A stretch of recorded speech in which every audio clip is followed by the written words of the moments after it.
Hi, welcome to this video where I will show you how to install Google Analytics on WordPress. So let's get started. First of all, go to your WordPress dashboard and then from the left menu bar, click on the plugins button.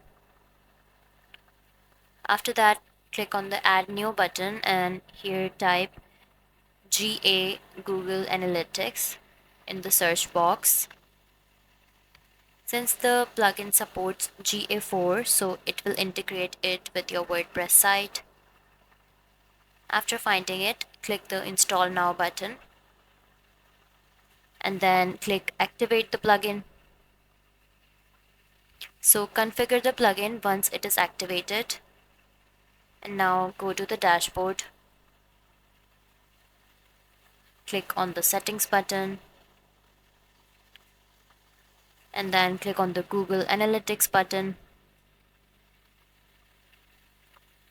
Now click Plugin Settings.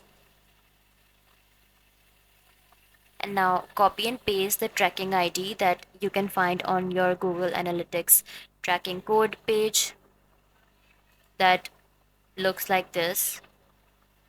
Here I have pasted it.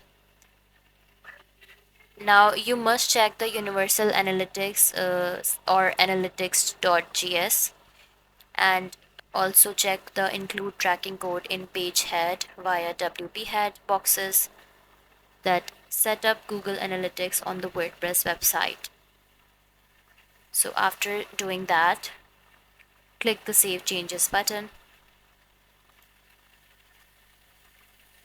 And that's how you can install Google Analytics on WordPress. That's all for this video. If you find this video helpful, please like and subscribe to our channel, and thank you for watching.